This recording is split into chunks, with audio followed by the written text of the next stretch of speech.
Hello साथियों, कैसे हो आप सभी।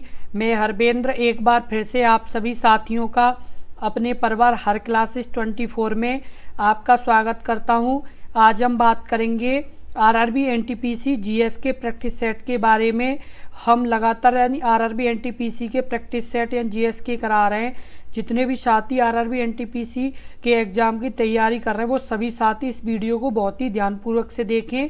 और साथ के साथ आपने यदि हमारे पिछले जो प्रैक्टिस सेट करा चुके हैं वो यदि नहीं देखे हैं तो इस वीडियो के प्लेलिस्ट यानी प्लेलिस्ट का लिंक इस वीडियो के डिस्क्रिप्शन में हमने दे दिया है, तो आप वहां जा कर के वीडियो देख सकते हो उन प्रैक्टिस सेट की भी।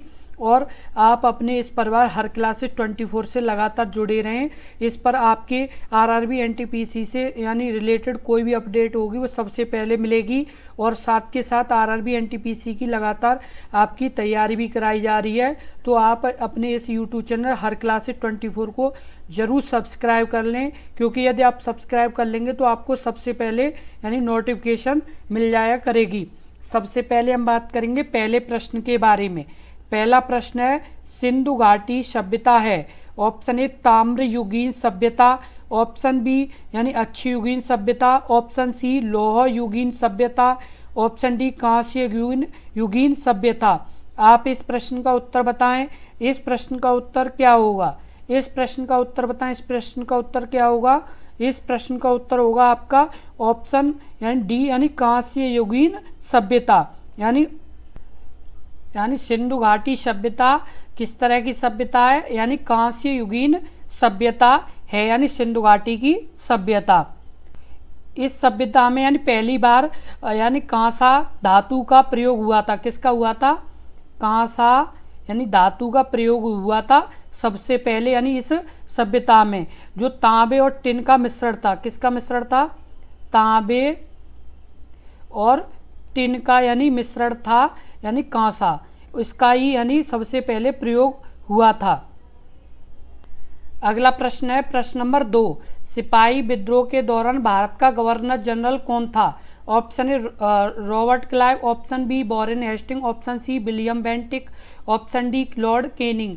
आप इस प्रश्न का उत्तर बताएं। इस प्रश्न का उत्तर क्या होगा? सिपाही विद्रोह के दौरान भारत का गवर्नर जनरल कौन था? इस प्रश्न का उत्तर बताएं। इस प्रश्न का उत्तर क्या होगा? इस प्रश्न का उत्तर होगा आपका ऑप्शन डी लॉर्ड कैनिंग। सिपाही विद्रोह के दौरान भारत का गवर्नर जनरल कौन था? लॉर्ड कैनिंग गवर्नर जनरल था। ये जो विद्रोह हुआ था वो कब हुआ था और कहाँ से हुआ था? ये हुआ था आपके मेरठ से।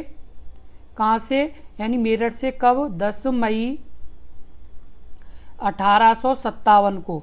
कब हुआ था? 10 मई 1857 को हुआ था। कहाँ से? मेरठ छावनी से ये विद्रोह हुआ था। और ये 11 मई 1857 को दिल्ली पहुंचकर अंतिम मुगल बादशाह बहादुर शाह जफर द्वितीय को शहंशाह हिंदुस्तान घोषित कर दिया गया। कब कर दिया गया था? 11 मई 1857 को दिल्ली पहुंचकर बहादुर शाह जफर द्वितीय को शहंशाह हिंदुस्तान शहंशाह हिंदुस्तान घोषित कर दिया था। कब? 11 मई 1857 को। और 1857 की क्रांति का 1857 की क्रांति का प्रतीक चिन्ह क्या था? प्रतीक चिन्ह आपका था आपका कमल का फूल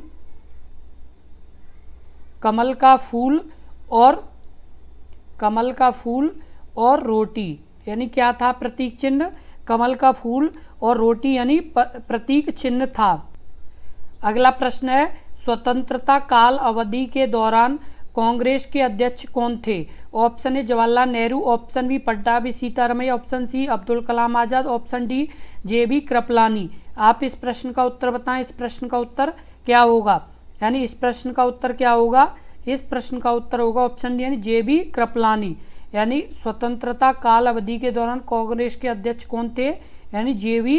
कृपलानी कांग्रेस के अध्यक्ष थे। वह कब? 1946 ईस्वी में 1946 ईस्वी में मेरठ में आयोजित कहाँ पर मेरठ में आयोजित कहाँ पर, ये मेरठ में जैसे आयोजित अधिवेशन में, यानी कौन से, यानी अधिवेशन में 55वें अधिवेशन में ये अध्यक्ष यानी चुने गए थे। कौन से, यानी 1946 में मेरठ के यानी 55वें अधिवेशन में ये अध्यक्ष चुने गए थे। कौन, JB कृपलानी। और इनके बाद 56वें जो अध्यक्ष चुने गए थे वो चुने गए थे डॉक्टर राजेंद्र प्रसाद। कौन, यानी डॉक्टर राजेंद्र प्रसाद यानी 56वें अध्यक्ष चुने गए थे। कौन, यानी डॉक्टर राजेंद्र प्रसाद 56वें अध्यक्ष चुने गए थे। और सबसे ज़्यादा समय तक यानी भारतीय कांग्रेस के अध्यक्ष पद पर रहने का रिकॉर्ड किसके पास है, यानी 1940 से लेके 1946 तक, कब तक, यानी 1946 तक का ये रिकॉर्ड है अबुल कलाम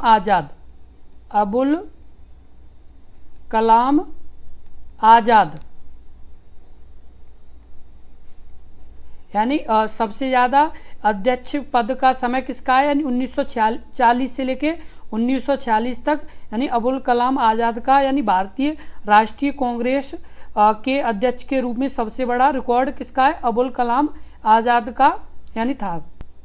अगला प्रश्न नंबर 4, 1929 के सविनय अवज्ञा आंदोलन का उद्देश्य क्या था। ऑप्शन ए, ब्रिटिश सरकार के आदेशों की संपूर्ण अवज्ञा। ऑप्शन बी, चौरी चौरा की घटना का विरोध। ऑप्शन सी, ब्रिटिश सरकार के आदेशों की आंशिक अवज्ञा। या ऑप्शन डी, यह सुनिश्चित करना कि सभी नागरिकों को अधिकार उसके नागरिक अधिकार द्वारा दिए जाएं। इस प्रश्न का उत्तर क्या होगा, आप इस प्रश्न का उत्तर बताएं। इस प्रश्न का उत्तर क्या होगा, इस प्रश्न का उत्तर होगा ऑप्शन ए, यानी ब्रिटिश सरकार के आदेशों की संपूर्ण अवज्ञा। यानी 1929 के सविनय अवज्ञा आंदोलन का उद्देश्य क्या था, यानी ब्रिटिश सरकार के आदेशों की संपूर्ण अवज्ञा, यानी इसका उद्देश्य था। ये जो आंदोलन है आपका, यानी सविनय अवज्ञा आंदोलन, ये आपका शुरू हुआ था 6 अप्रैल 1930 को। कब, 6 अप्रैल 1930 को ये शुरू हुआ था। अगला प्रश्न नंबर 5, हमारे संविधान का कौन सा अनुच्छेद यह कहता है कि सदन में वोटों की समतुल्यता की स्थिति में स्पीकर के पास अंतिम कास्टिंग मत होगा। ऑप्शन ए, यानी 99। Option B, 100। Option C, 101। Option D, यानी अनुच्छेद 97। इस प्रश्न का उत्तर बताएं। इस प्रश्न का उत्तर क्या होगा, इस प्रश्न का उत्तर क्या होगा, आप इस प्रश्न का उत्तर बताएं।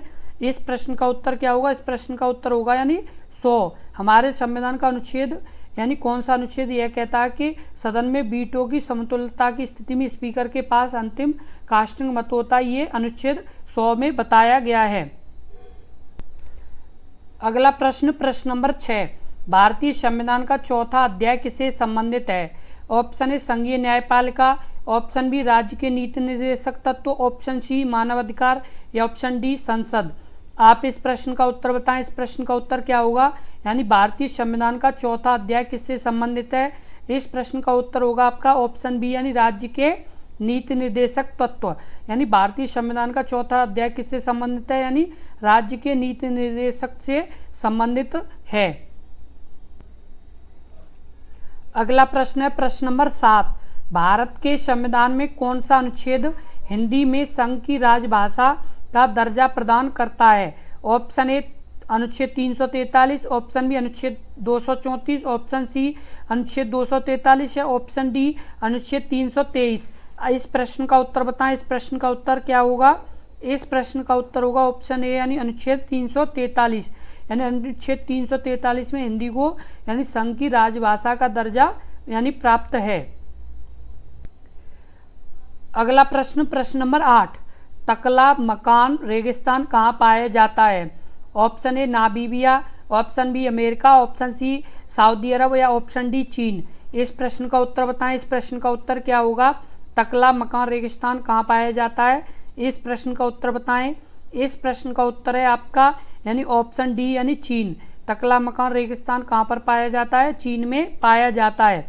आपके यानी जैसे ये नामीबिया है, नामीबिया का एक मरुस्थल है जिसका नाम है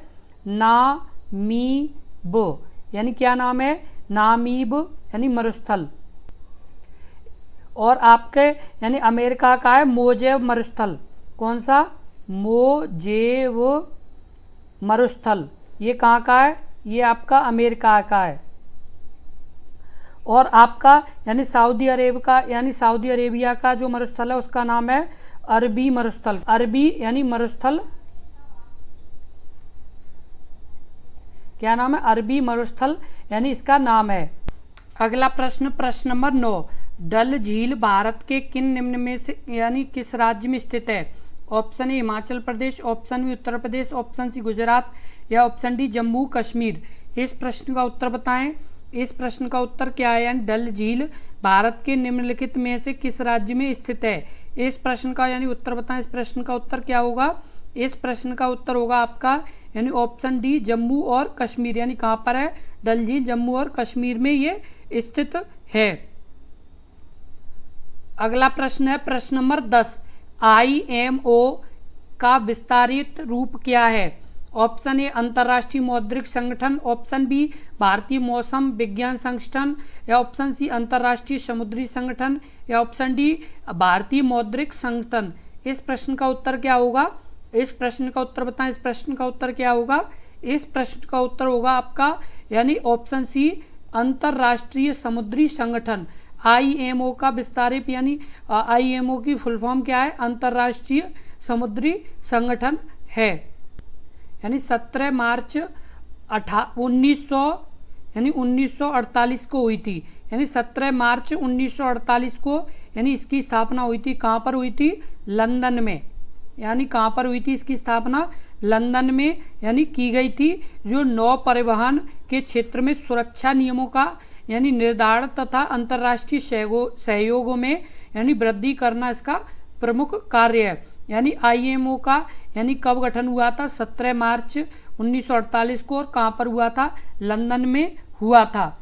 इसी तरह के बहुत ही महत्वपूर्ण प्रश्नों की वीडियो लगातार देखने के लिए अपने इसी यूट्यूब चैनल हर क्लासेस 24 से लगातार जुड़े रहें, क्योंकि अपने इसी यूट्यूब चैनल पर लगातार आपकी RRB NTPC की तैयारी कराई जा रही है। और यदि RRB NTPC से संबंधित कोई भी अपडेट मिलेगी तो सबसे पहले आपके अपने इसी यूट्यूब चैनल पर मिलेगी। तो इस यानी अपने यूट्यूब चैनल हर क्लासेस 24 से आप सभी लगातार जुड़े रहें और वीडियो को ज़्यादा से ज़्यादा शेयर करें, जिससे और भी यानी RRB NTPC के विद्यार्थियों को पता चल सके कि यानी अपने इस YouTube चैनल पर RRB NTPC की यानी तैयारी कराई जा रही है। तो सभी साथी अपने इस YouTube चैनल से लगातार जुड़े रहें और एक बार वीडियो को लाइक ज़रूर कर दें। धन्यवाद।